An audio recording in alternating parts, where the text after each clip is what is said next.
Primavera árabe en Libia, caída de Muammar el-Gaddafi. Para dar inicio a la temática nos remontamos a 1951, que estaba encabezada por el rey Idris en Libia. Esto dio inicio al proceso de la primera fundación del Estado. En 1979, el coronel Muammar el-Gaddafi lideró un golpe de Estado junto a un grupo de partidarios políticos. Juntos abolieron la monarquía, tomando el poder de Libia y suplantando las instituciones, e hicieron cambios traumáticos en la vida económica, política y social del país, siendo esta la segunda fundación del Estado libio. Es importante mencionar que el Gaddafi era heredero del panarabismo del expresidente egipcio Abdel Nasser, y cuando llegó al poder copió la constitución egipcia y emuló su lema nacional denominado libertad, socialismo y unidad, y proclamó a la República Árabe Libia. En los 70, el coronel Gaddafi desarrolló su filosofía política conocida como el Libro Verde, en el que rechazaba el capitalismo y el socialismo por considerarlos ajenos al contexto social árabe, creando así una tercera vía, la cual era una mezcla de islamismo y socialismo para nacionalizar las industrias. Gaddafi rechazó a lo que denominó la democracia convencional porque estaba a favor de los propietarios, y este estaba en oposición al modelo de trabajo asalariado al estilo occidental, porque su visión era que la gente no debería ganar más dinero de lo que necesitaba para subsistir. En 1977 proclama la Jamahiriya, que significaba la República de las Masas. Este era un sistema asambleario instaurado por un Congreso General del Pueblo, y estaban los comités revolucionarios, quienes controlaban la actividad política del país. En los 80 hubo un colapso en los precios del petróleo, obligando a Gaddafi a disminuir el apoyo financiero que su gobierno ofrecía a los grupos terroristas islámicos y comunistas en el mundo. Entre algunas acciones terroristas que se le atribuye a Gaddafi está la instalación de minas en el Mar Rojo, planear el asesinato de mandatarios de Estados Unidos, Gran Bretaña, Francia, y planear y derribar en pleno vuelo un avión de la aerolínea Pan Am sobre Lockerbie, Escocia, lo cual le trajo como consecuencia sanciones económicas y diplomáticas en 1992 por Naciones Unidas, pero finalmente suspende las sanciones en 1999. En los 90 dio un giro de pensamiento y conducta abordando la globalización y la inversión extranjera. Pero, ¿en qué consistió la caída de Muammar el-Gaddafi? Todo inició cuando Hosni Mubarak renunció al poder en Egipto. Casi todo el Oriente Medio estaba en proceso de agitación sociopolítica. En Libia, las protestas contra el régimen dictatorial de Muammar el-Gaddafi no se hicieron esperar y comenzaron el 15 de febrero de 2011.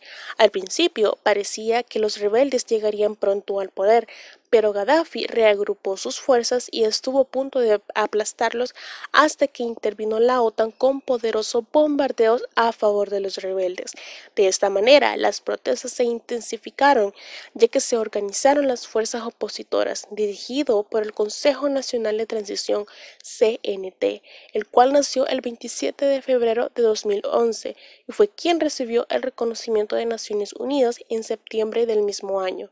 Así, la comunidad internacional se posicionó a favor de los rebeldes y el Consejo de Seguridad aprobó en marzo la intervención militar de varios estados contra el ejército de Gaddafi, participando hasta 16 países. Entre las actuaciones más destacadas fueron las de Reino Unido, Francia y Estados Unidos. Es así como el 21 de agosto de 2011 cayó el régimen de Gaddafi, en donde las militancias rebeldes se encargaron de buscar a Gaddafi para darle una tortura despiadada. Esto según cómo se encontró su cadáver ensangrentado el 20 de octubre de 2011. Como consecuencia de tal desmantelamiento, el Producto Interno Bruto cayó el 49,2%, lo cual causó un trauma económico para 6 millones de habitantes.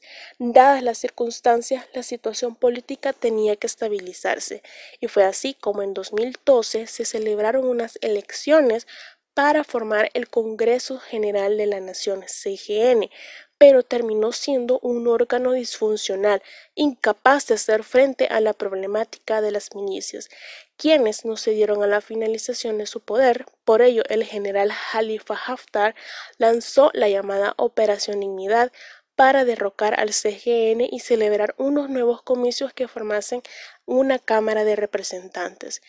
Es así como en 2014 se celebran las elecciones gracias a la intervención de Haftar, pero la CGN no aceptó los resultados electorales y se mantuvieron fieles a su órgano original, quedando Libia en dos parlamentos, con el Congreso General Nacional y la Cámara de Representantes, lo cual trajo consigo la existencia de dos ejecutivos, con el Gobierno de Acuerdo Nacional GNA, que es internacionalmente reconocido por la ONU, pero solo es apoyado por Qatar y Turquía, y el gobierno de Baida, alineado a la Cámara de Representantes y con el respaldo del Ejército Nacional Libio, en sus siglas LNA, liderado por Khalifa Haftar, quien cuenta con el soporte de Arabia Saudita, Egipto, Emiratos Árabes Unidos, Francia y Rusia. La división supuso el inicio de la Segunda Guerra Civil de Libia.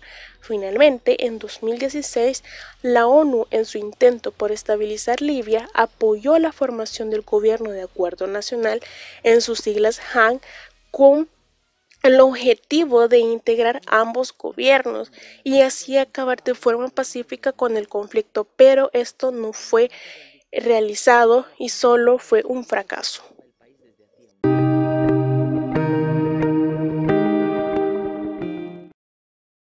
Dentro de las principales causas de la caída de Gaddafi podemos mencionar una reforma constitucional fallida, ya que Gaddafi nunca permitió de que se realizaran reformas políticas importantes. La iniciativa de la redacción de una constitución fue archivada en el 2010. Asimismo, los intentos de crear medios de comunicación independientes fracasaron, ya que estos fueron prohibidos y encarcelaron a todos los periodistas que eran críticos al régimen. También había una falta de legitimidad en su gobierno, ya que Gaddafi nunca permitió de que se celebraran elecciones y esto causaba un descontento y desconfianza en la población. Él consideraba de que las medidas para prolongar los mandatos presidenciales no eran antidemocráticos y que el pueblo debía elegir quién iba a gobernar, así fuera para toda la eternidad. También era un gobierno represivo, ya que mientras más permanecía en el poder, su mandato más se basaba en el miedo, en la represión absoluta y la cooptación mediante la capacidad de redistribución de recursos que fue posible gracias a la riqueza de los hidrocarburos. También había una violación de los derechos humanos y civiles en donde la libertad de prensa era inexistente. El régimen nunca permitió la formación de asociaciones o cualquier tipo de oposición estaba estrictamente prohibido. Los ciudadanos no tenían ni voz ni voto a la conducción de su país y menos aún la posibilidad de producir una alternativa de gobierno. Desde los 70, Gaddafi había recurrido a asesinar a todos los disidentes. Miles fueron apresados durante años en condiciones extremadamente crueles. Libia no posee un sistema judicial independiente, por lo que significaba que los prisioneros políticos no tenían opción a un juicio público justo. Por otra parte, también había lo que era una mala gestión económica. La corrupción era rapante. La familia Gaddafi y sus allegados se enriquecieron a expensas del desarrollo del país. En los 80 se realizó lo que es la eliminación del comercio por menor, la confiscación de cuentas bancarias, eliminación de la propiedad privada y las empresas privadas. Asimismo, también se eliminaron los impuestos. El gobierno de Gaddafi también daba un apoyo a los grupos terroristas extranjeros. Gaddafi financiaba el terrorismo, las guerras, apoyó todo tipo de grupos armados y desestabilización de sus vecinos. El hecho de que recurriera y apoyara el terrorismo le valió severas sanciones de la ONU y los Estados Unidos, que costaron a Libia alrededor de $30.000 millones, y la represión a manifestantes. El hecho de que las fuerzas de seguridad dispararan balas reales contra los manifestantes desarmados y pacíficos marcó el principio del fin del mandato de Gaddafi, pues el discurso amenazante que pronunció dio la justificación a una intervención occidental.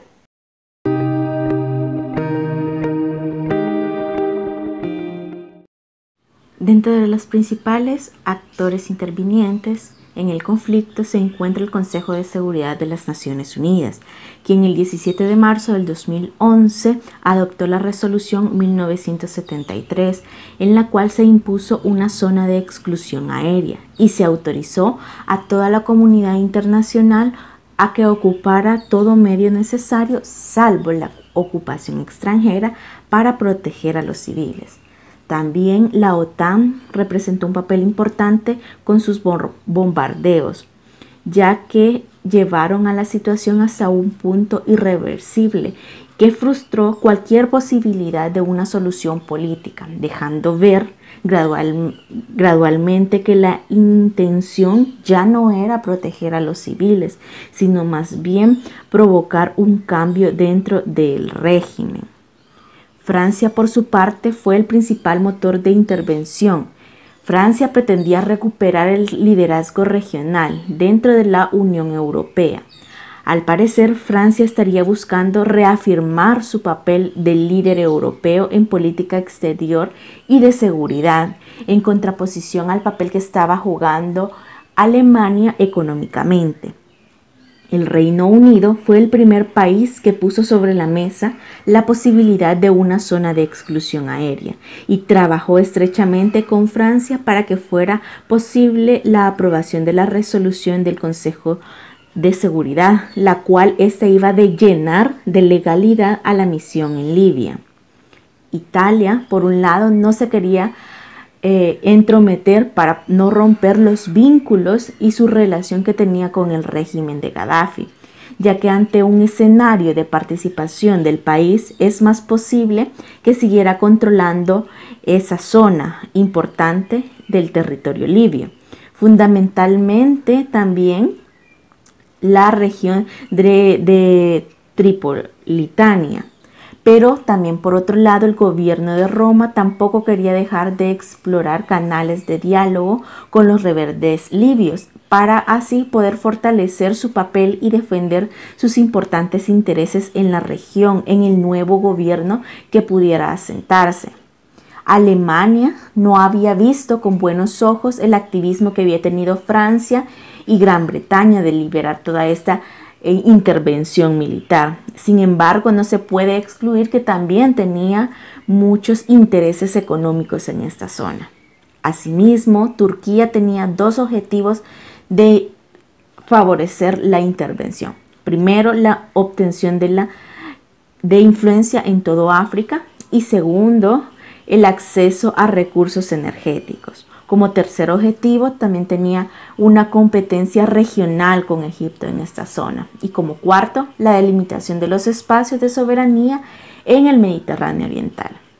Rusia también juega un papel importante gracias a su abstención y no utilización de su derecho de veto, con tres objetivos. Primero, tenía el interés de ganar influencia en el mundo árabe. Segundo, conseguir una mayor penetración en África subsahariana debido a las buenas relaciones que tenía con Trípoli en esa zona. Y tercero, la utilización de todos los hidrocarburos libios para protegerse del mercado europeo. Qatar, por su parte, había aportado dinero, armas, entrenamiento y por encima de todo el apoyo diplomático a las fuerzas que revocaron el régimen de Gaddafi, con el objetivo primero del apoyo de una intervención internacional liderada por la OTAN, tanto en la ONU como en la Liga Árabe, y dos, el reconocimiento internacional del Consejo Nacional de la Transición como un gobierno legítimo de Libia.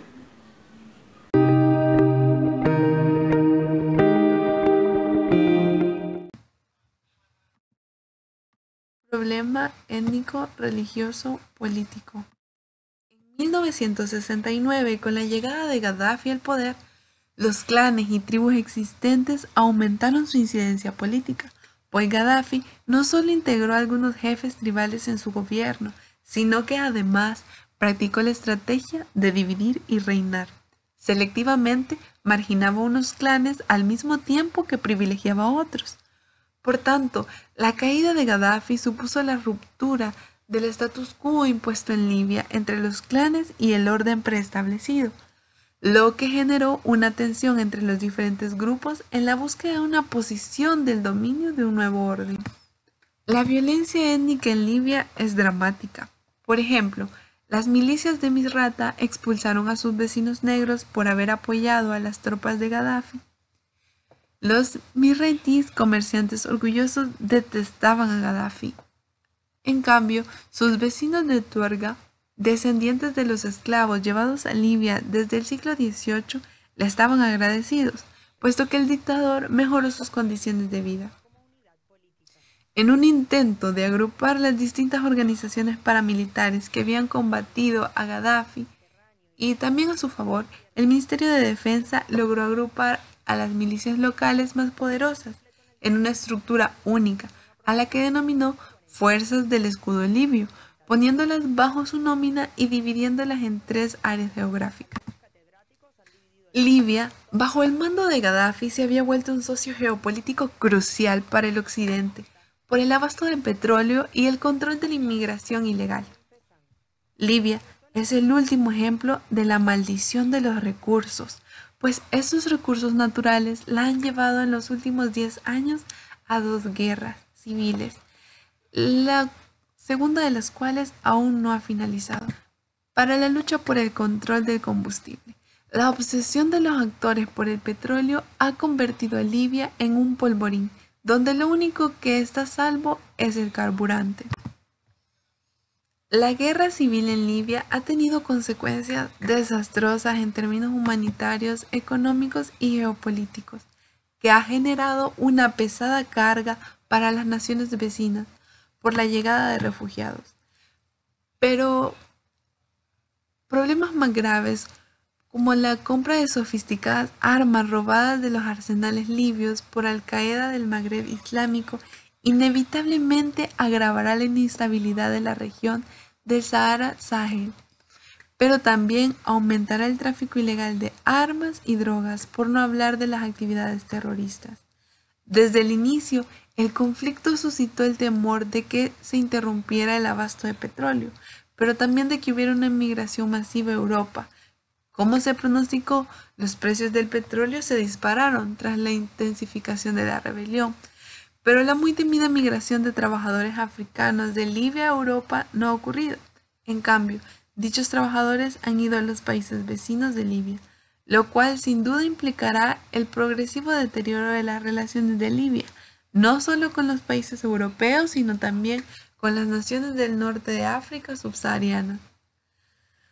Por la falta de estructuración política organizativa, Libia navega en la anarquía que imponen los milicianos que cometen violaciones de los derechos humanos después de la guerra civil desatada luego de la intervención militar de Estados Unidos y la Unión Europea, que se desentendieron del grave problema que estimularon. Al no contar con un ejército organizado capaz de conducir el periodo de transición, el poder en Libia se ha atomizado. Libia está dividida en territorios autónomos, gobernados de facto, lo cual ha reforzado las identidades regionales. Los milicianos de Misrata, la tercera unidad más importante de Libia, desconfían del gobierno revolucionario asentado en Trípoli.